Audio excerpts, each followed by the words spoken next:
Le débat du Grand Direct. J'accueille ce soir le docteur Israël Feldman. Bonsoir. Bonsoir, oui. Vous êtes évidemment psychologue et spécialiste en victimologie. Alors, on va s'intéresser avec vous à deux sujets d'actualité. On va parler tout d'abord de ce soldat américain qui va retrouver la liberté après 5 années de captivité auprès des talibans en Afghanistan. On imagine des conditions de détention très rudes. On n'a pas encore vu d'image de lui. On sait qu'il est en Allemagne là ce soir pour passer dans un hôpital d'abord. Oui, c'est extrêmement rare, effectivement. Ça rappelle l'affaire Gilad Shalit. Tout à fait.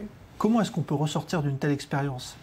Je crois que tout d'abord, il faut parler du début de cette expérience traumatisante.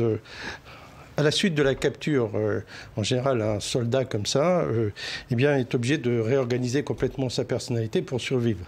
En d'autres termes, il doit contrôler vite ses émotions et s'adapter à ses agresseurs.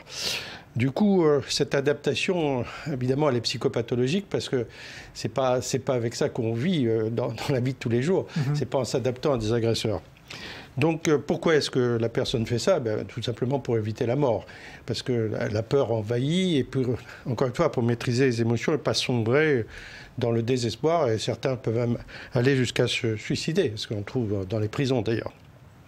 Alors après, évidemment, plus ça dure, plus la pathologie sera importante. Ou on va dire l'état de stress post-traumatique qui va se mettre en place sera important. Pourquoi ? Parce que ce sont des agressions répétées.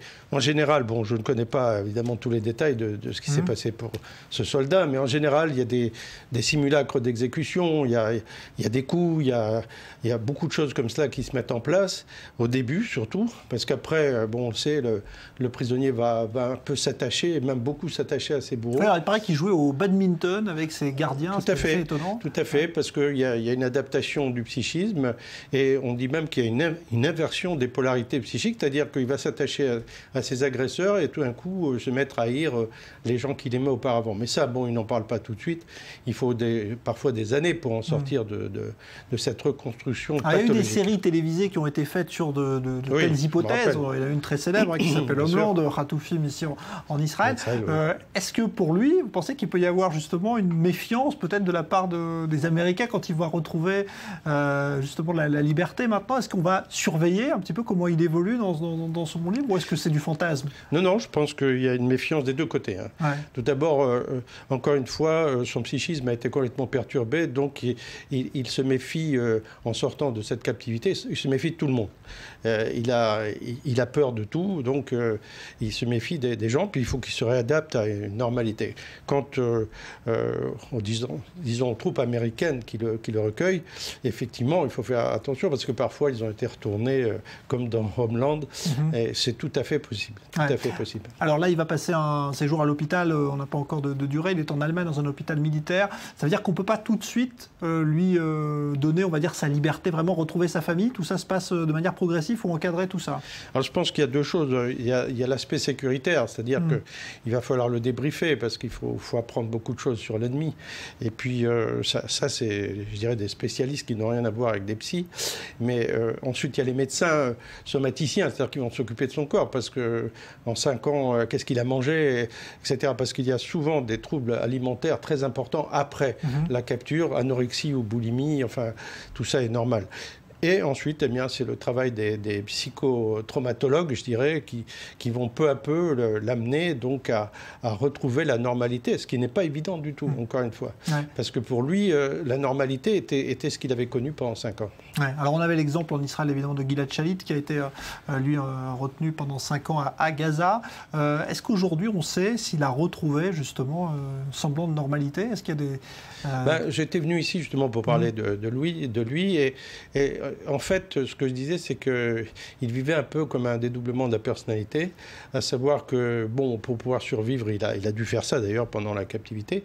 Et donc, après, il est un petit peu, je dirais, détaché, on va dire. Peu à peu, il revient, bien sûr, à la normalité, mais il faut faire très attention, parce qu'il peut avoir ce qu'on appelle une décompensation psychiatrique. Je dirais que pour ce jeune Américain, c'est la même chose.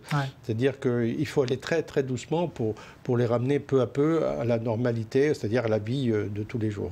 En tout cas, d'après ces geôliers, puisque c'est un taliban qui l'a dit aux Américains, il a fait preuve de capacité d'adaptation incroyable, c'est-à-dire qu'il a appris les langues locales, les deux dialectes notamment parlés.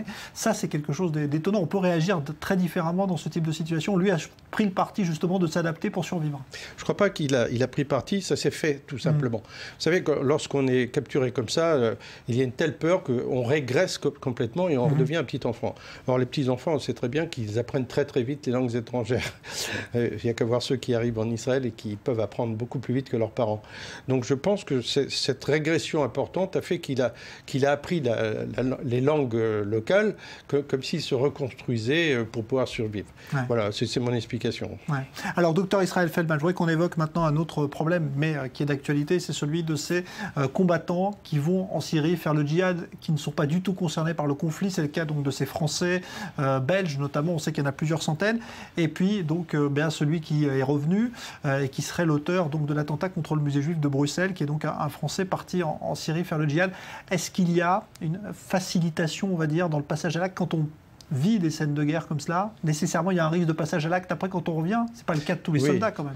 Non, je pense que là, il y a une dimension religieuse et idéologique.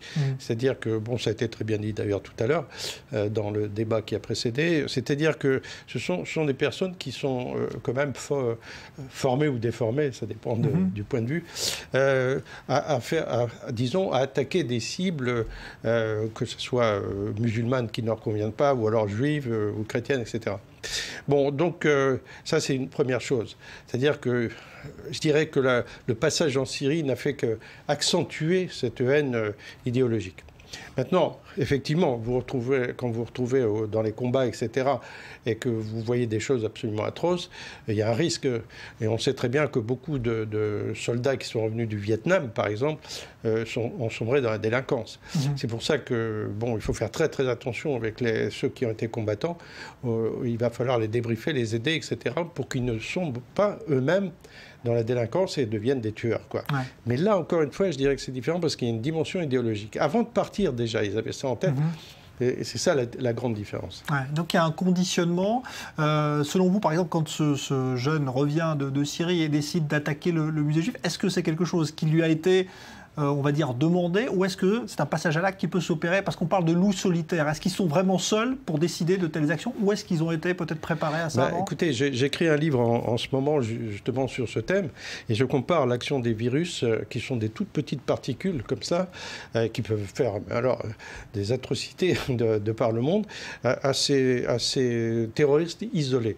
Donc, comment est-ce qu'ils en arrivent là? Souvent, ils se sont auto-entraînés.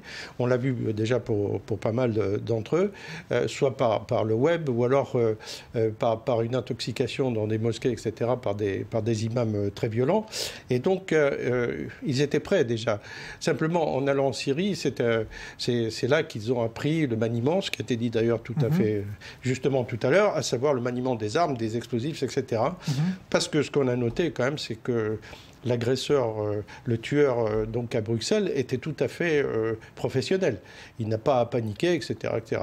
Il a donc su y faire. C'était quelqu'un de formé à la guerre, mais qui avait déjà, j'en suis sûr, au départ, toute cette haine accumulée, une haine religieuse. Ouais. Et avec aussi la volonté de filmer souvent les scènes, c'est quoi? C'est une manière de rendre public ce qu'on fait un peu plus?